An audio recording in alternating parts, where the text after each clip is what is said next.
Hi there, my name is sjofors, and I'm also known as the Price Whisper. The reason for this moniker, very simple. I got a first off, I got a weird name, a name that people here in America cannot really pronounce or cannot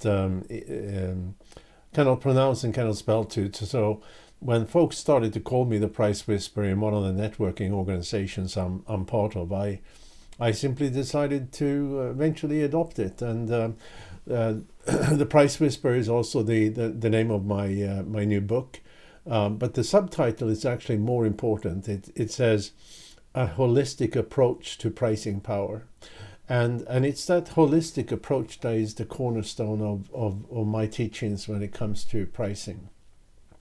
But if you Google the Price Whisper, you're going to find not only me, you're going to find all the articles I've been writing, all the blog posts I've been doing. You're listening to this video. You obviously found my video channel. There's a TikTok version of this as well. And there's a lot you can learn just by reading up the stuff, reading on the stuff that I've been writing. so I hope you find that some value in some valuable in that.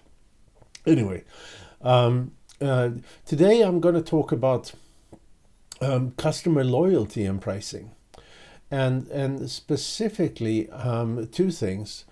First off, the first is that customer loyalty programs is something that a customer should pay for. And I know this is controversial. You know, you join an airline, loyalty program, or the loyalty program of your grocery store, and you don't pay anything, right? You don't get anything either, right? In most cases. I mean, in airlines, yeah. Well, if you're lucky, you can redeem the the points that you made. If you're lucky, with a free trip somewhere at approximately the time you want to go, or maybe you can get a free upgrade. And anyway, the bottom line is that you get a lot of points, and they're almost pointless. At least that's in my experience. And the same with the grocery stores. I mean, I have loyalty cards for all the grocery stores in my neighborhood, and to be honest, I don't really shop very much in any of them, because I go to a couple of stores that do not have loyalty programs at all, simply because I find their selection better, their quality better often, and so forth. So these loyalty programs is not so valuable, and it, in a way, it's, you get what you pay for. You pay nothing and you get almost nothing. So so therefore, loyalty programs should be paid for. And I can tell you what really spurred my understanding of this is that in the 1980s, I lived in Switzerland and ran a company there, and we during that time the Swiss railway, that has a very long name because the name is both in German, in Italian, and in French, so it sort of adds up a little bit. But the railway there, state-owned railway, came up with what they called a half-price discount card. So what it was is that it was a loyalty program of sort, but you have to buy it. And once you had bought this loyalty, this discount card, you got 50% discount on train tickets. So when this was first introduced, I did a back of napkin calculation, and I realized that it would take me 3 trips by train roughly, to make that the cost of the card, and the card was 100 Swiss francs, which at the time was quite a lot of money. But I calculated that it would take me about 3 trips to get my money back for this card. I I lived in Zurich, and I often took the train down to Geneva, which I think is about a roughly 2 hour trip, maybe 2.5 hours, and likewise to Milan, which was a little longer, maybe 4.5 hours or so, and I think on a few occasions I also took the train to Munich.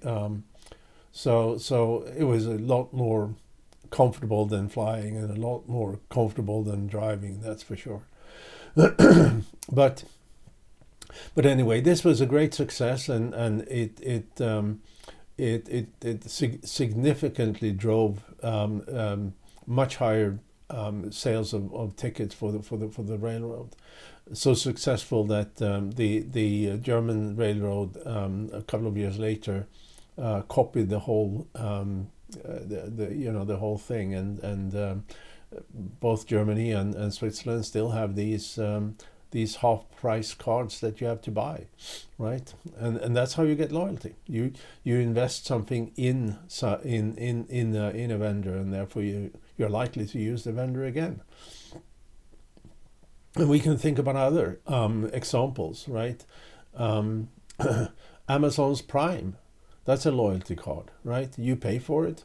Yeah, you get something for it. You get free deliveries most of the time. You get access to their video streaming content, which in some ways is quite limited in what you get for your money. But the free shipping certainly is something that is valuable. And another way of looking at a loyalty program is Costco and its membership. And I assume that Sam's Club have a similar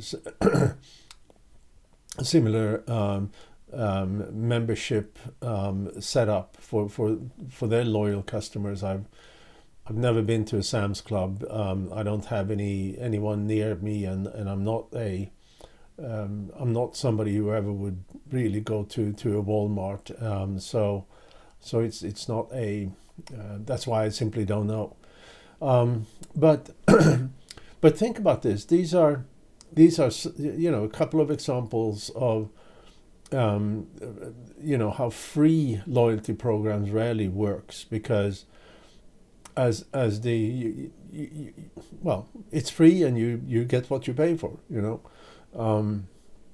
In terms of the paid for membership programs that do actually work, the Swiss Railway as an example, Amazon's Prime as another example, Costco's membership. I mean, they call it membership program, but of course it's a loyalty program, right? Now, what can you do in your company to set up a loyalty program that your customers are willing to pay for, and B, what will they get for that loyalty program? It should not be only discounts, right?